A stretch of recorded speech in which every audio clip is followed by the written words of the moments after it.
Shout out to G-Man Boxing. Where's the piss bottle? It's over there.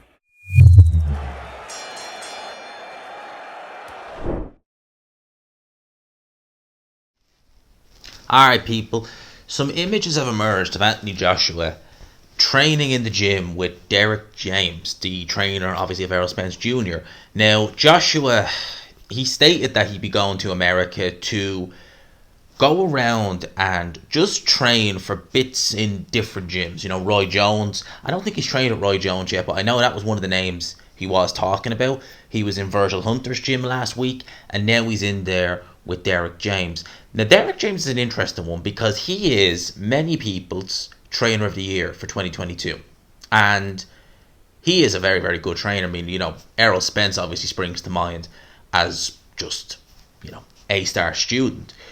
But when I was thinking of Derrick James, I guess there are certain trainers you just not necessarily associated with heavyweights, but when they've worked with heavyweights, or dip their toes in with heavyweights, that sort of way. Like, for example, we know that Virgil Hunter, he's working. I think, well, last time I checked, he was still working with Tony Yoka.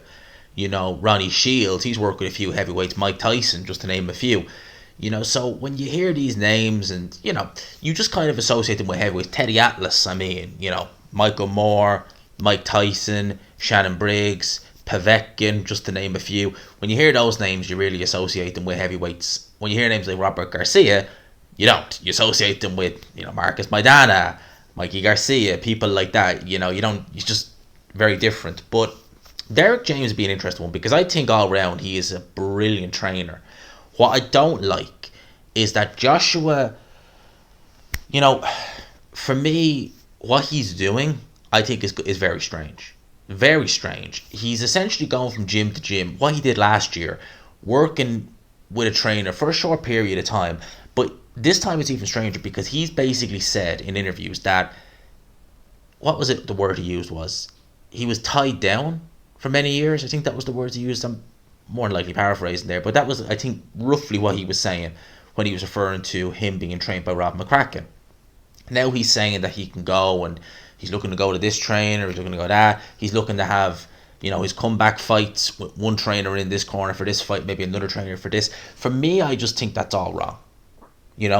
Robert Garcia, I was surprised how good AJ looked in the Usyk rematch. Now, he still got beat, clearly, by Usyk, but there was noticeable improvements there. So I was looking and thinking, if he stays with Garcia, imagine what you can do, when he has a bit more time. Because bear in mind, he only had a short time realistically with Robert Garcia. He didn't have long. He didn't have, I don't think he even had 3 months, did he? Was it about 3 months, maybe a bit less? So it wasn't like he's had a crazy amount of time with him.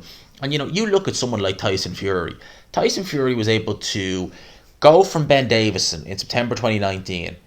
He only announced in December 2019 that he was moving to, moving trainer, going to Kronk, Javon Sugar Hill Stewart, and he was in the Wilder fight come the end of February.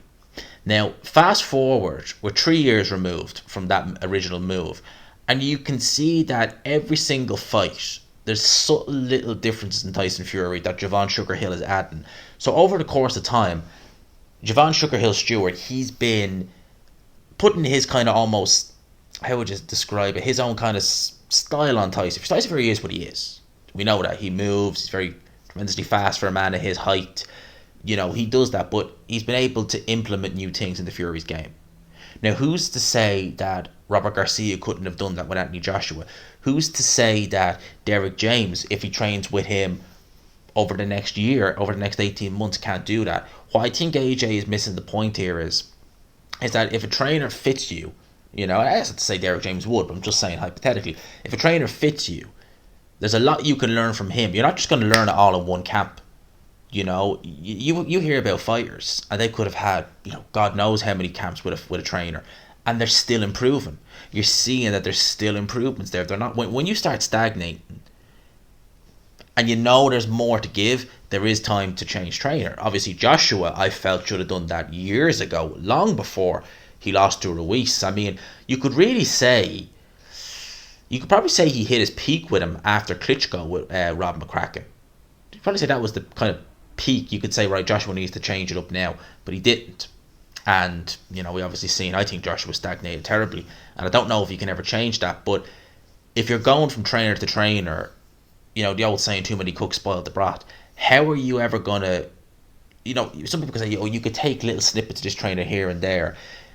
Yeah, but you could also lose some because, Derrick James could show him one thing. You could show him, a different kind of punching technique or, move your head this way, it might benefit you, or if this stance. And then he goes and trains with, say, Freddie Roach. Forget about all that, do this. Then he goes with another trainer. You go to Ronnie Shields. Forget about all that, do this. So, and I think Joshua is the sort of guy where, like, he would be a bit, I don't want to say confused, that's not the right word, but he'd be the sort of person where he'd probably forget what the last trainer told him and want to focus on what this trainer's telling him. If you can get what I'm going at with this. So for me, I think Derrick James wouldn't be a bad shout. Like, I actually wouldn't mind seeing Joshua with Derrick James just to see how it fits. That's why I think he needs to have an easy enough tune-up. Now, Dylan White's been calling for a rematch. I think that's fine. To be honest with you, I think he should get through Dylan White with relative ease. And, have a camp with someone like Derrick James. Get to know his style. See how it is. Granted, if you feel that, okay, this isn't right for me, then understood, change it up. But to just instantly be like, it could work, Derrick James and Joshua, and to instantly kind of say, I know, I work with someone else in this one, maybe I'll go back. I just think that's all a mess. I think the way he's doing it is a mess. I think he needs to just decide, right, this trainer, I've been in his gym, I like what he's doing, I like what he's teaching, I feel good with him, let's see how it goes.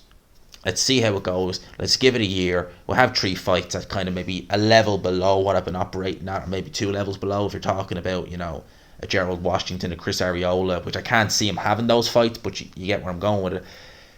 And just see if I can learn and progress with this trainer. I think that's the best thing to do. Because as I said, look at Tyson Fury. You see differences in him. You see differences in him from when he was first with Sugar Hill Stewart to now. So with Anthony Joshua, if he goes with a Derrick James, if he goes with a Clifton Mitchell, if he goes with a Virgil Hunter, who's to say in a year, 18 months, if he's, hasn't taken an L and he's operating at a decent level, you won't look at Joshua and say, oh, Jesus, he was training with, etc., whoever, because you can see the little bits of his style really in Joshua now, where before you couldn't. At the end of the day, I mentioned Virgil Hunter. I always felt Virgil Hunter and Amir Khan. That's the best I've seen Amir Khan, was when he was with Virgil Hunter. But look at the fights. Look at him against, Devin Alexander. Look at him against Louis Collazo. But you have to remember, he fought, Juan Diaz with Virgil Hunter in the corner. He didn't look good at all in that fight. And people were saying at the time, they were like, oh, this doesn't work.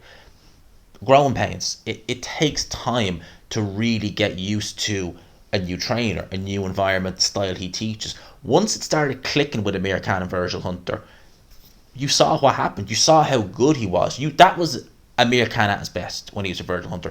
The Louis Collazo fight, the Devin Alexander fight, the Chris Algieri fight that was a short notice gig. Realistically, I mean, it seemed only kind of in April 2015 that fight was announced, and then boom, it happened. So you can kind of maybe and I don't think Amir Khan or Virgil Hunter really planned for Algieri to fight the way he did, because it was very uncharacteristic of Chris Algieri to fight that way, really trying to come forward, George Foreman kind of style, and try and walk Amir Khan down. It was very strange. It was effective, but I don't think anyone would have seen him do that, really. And then obviously against Canelo, look, didn't matter who was in his corner. Eddie Futch, Angie Dundee, Dick Sadler, all those trainers, didn't matter who was in the corner. He would never have beaten Canelo. Never would have happened. So that's a good example I'll give. Let me know your thoughts in the comments below. Joshua Derrick James, I quite like that. I think that might actually work out very well. But I don't like the fact that he's talking about going from one coach to another, to another, to another. Too many cooks spoil the broth. That's what I think. I think that he might miss out on a chance to actually hit the ceiling that I think he's still not hit yet, if he sticks with the right trainer. If he stays with one trainer, it's the right fit for him. I think there is still levels to Joshua. How far that is, we don't know. Could it be a way above where we've already seen him, or is it just a little bit up above? I don't know. But there's only one way to find out. Let me know in the comments below. Hope you enjoyed the video, people. Smash the like button if you could. Let me know what you think. Let me know what your thoughts are in the comments below. For now, lads and lassies, I'll talk to you. Peace.